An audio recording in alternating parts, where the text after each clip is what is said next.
Bismillahirrahmanirrahim. Assalamualaikum warahmatullahi wabarakatuh.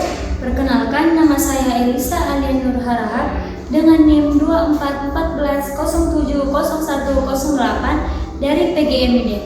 Tujuan saya berdiri di sini untuk memenuhi tugas UAS mata kuliah strategi pembelajaran dari dosen pengampu Ibu Dr. Marhamah SAG MPD.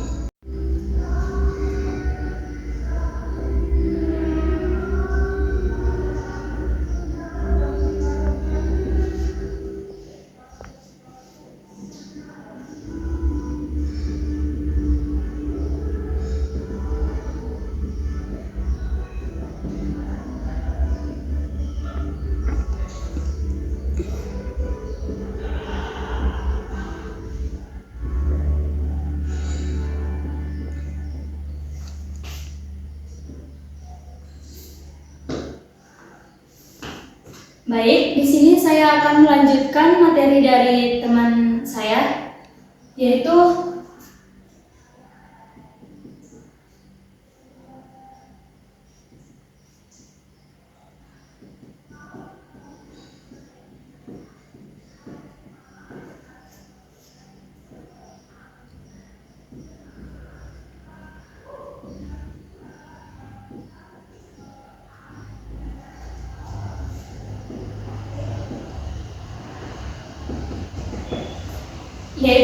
karakteristik pembelajaran saintifik. Yang pertama ada, baik, di sini saya akan melanjutkan materi dari rekan saya. Baik, yang pertama di sini saya akan menjelaskan karakteristik pembelajaran saintifik. Yang pertama ada berbasis fenomena ilmiah.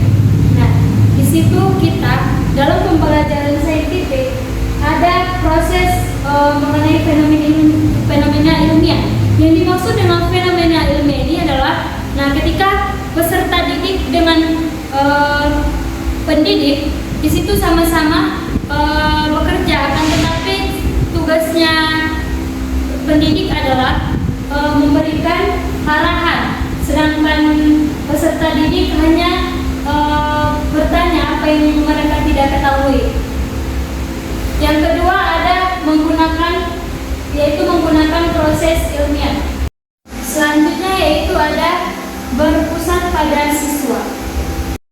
Baik, yang dimaksud dengan berpusat pada siswa adalah, dalam proses pembelajaran saintifik di situ kita hanya bisa mengarahkan kepada peserta didik di mana yang mereka tidak ketahui. Jadi ketika kita dalam pembelajaran itu membuat tanaman, di situ mereka bisa meneliti atau mencari tahu kenapa tanaman ini bisa begini, kenapa tanaman ini bisa begini. Di situ mereka bisa mencarinya dengan secara mandiri. Tugasku hanya bisa mendorong atau mengarahkan dan lebih belakang. Selanjutnya ada mengembangkan kemampuan berpikir kritis. Nah, di sini di dalam proses pembelajaran saintifik, siswa akan lebih berpikir kritis. Kenapa bisa saya katakan siswa akan kemampuannya bisa berpikir kritis? Karena tugas guru di situ kan hanya mengarahkan. Jadi ketika kita sudah mengarahkan, mereka akan mencari tahu lebih banyak mengenai tanaman tersebut. Oke, yang terakhir ada mendorong pembelajaran aktif. Jadi dalam proses pembelajaran saintifik bukan hanya guru saja yang aktif dalam proses pembelajaran, akan tetapi di situ siswa juga ikut terlibat aktif dalam pembelajaran.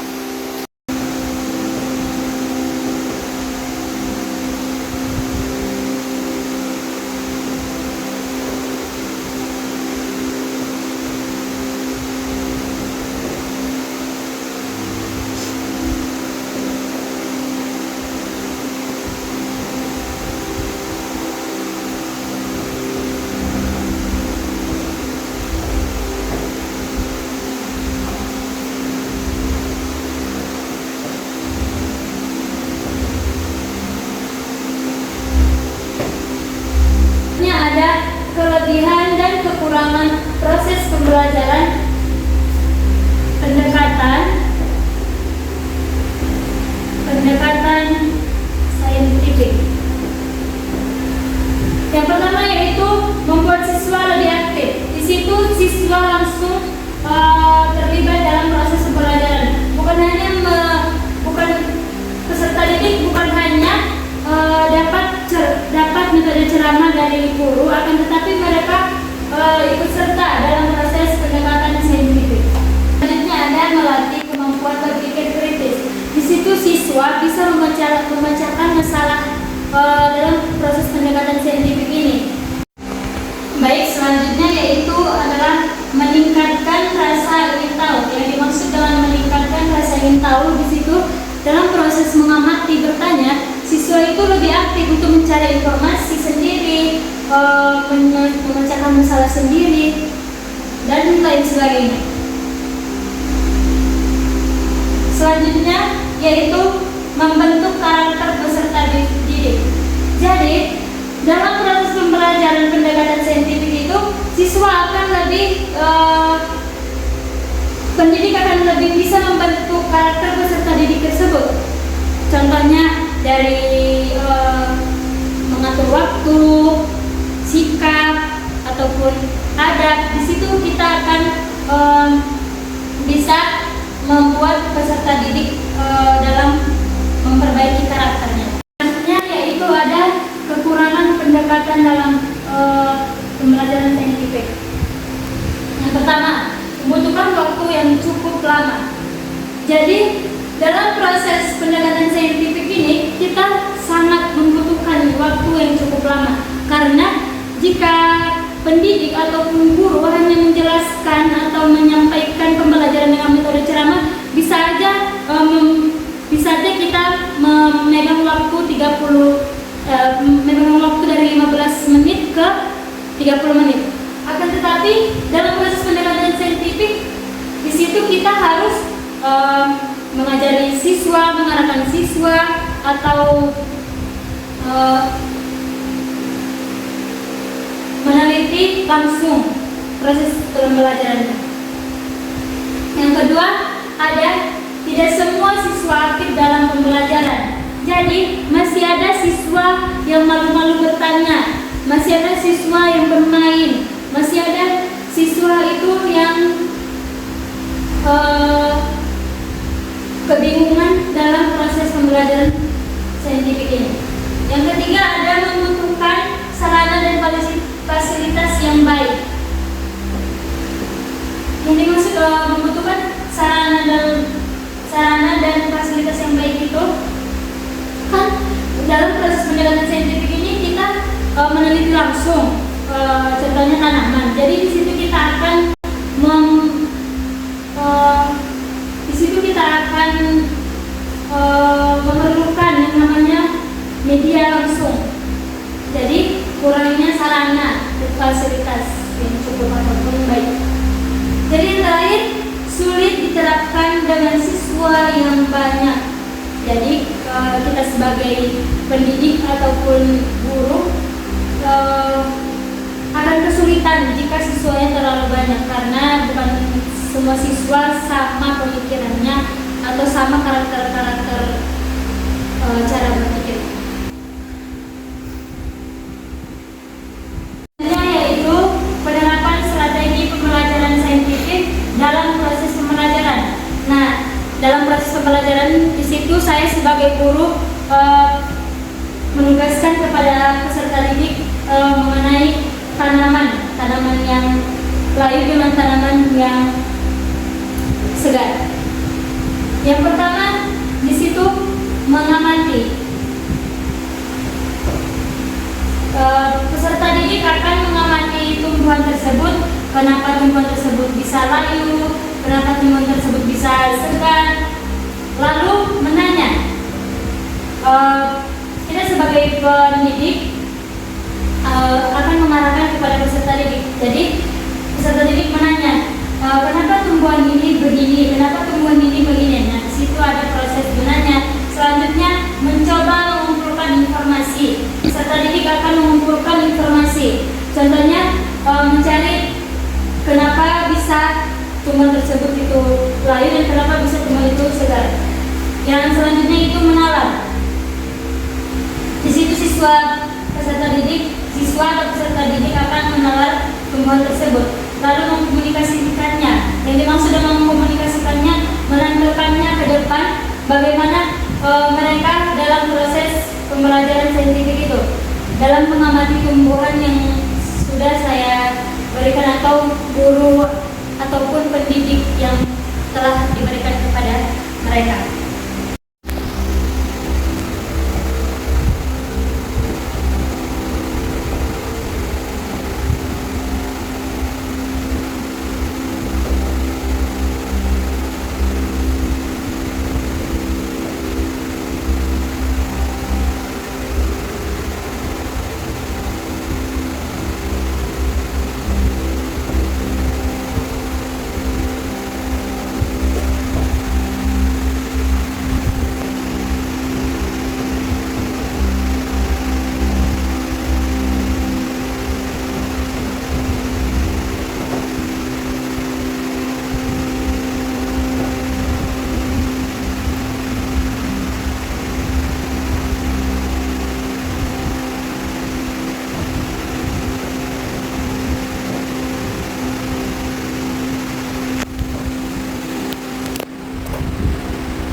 Selanjutnya yaitu strategi pemilihan media dan sumber belajar. Dalam pendekatan saintifik, yang pertama yaitu memilih media yang konkret. Jadi untuk kelas rendah, kita sebagai pendidik harus menyediakan media yang konkret, yaitu benda yang nyata. Sedangkan dalam memilih media visual, yaitu untuk kelas yang tinggi, kita menggunakan media visual, yaitu contohnya ada video ataupun medianya itu bisa ditayangkan di depan peserta didik. Yang dimaksud dengan memanfaatkan lingkungan. Nah, dalam proses pembelajaran mungkin kita sebagai pendidik bisa saja memanfaatkan lingkungan. Contohnya dalam membuat bangun datar. Nah, di situ mungkin saja di kelas ada kardus, jadi bisa dipaparkan kepada peserta didik. Selanjutnya yaitu membuat media yang sederhana. Jadi sama aja seperti membuat bangun datar. Di situ kita akan membuat media yang sederhana. Contohnya dari kardus. Kita ambil kardus lalu kita gambarkan bangun datar berbagai bentuk, ada yang segitiga, ada yang bentuk layang, persegi panjang, tidak rindang dan lain sebagainya. Yaitu menggunakan LKPD, di mana LKPD adalah lembar kerja pada peserta didik. Baik, cukup sekian materi yang saya sampaikan pada hari ini. Wassalamualaikum warahmatullahi wabarakatuh.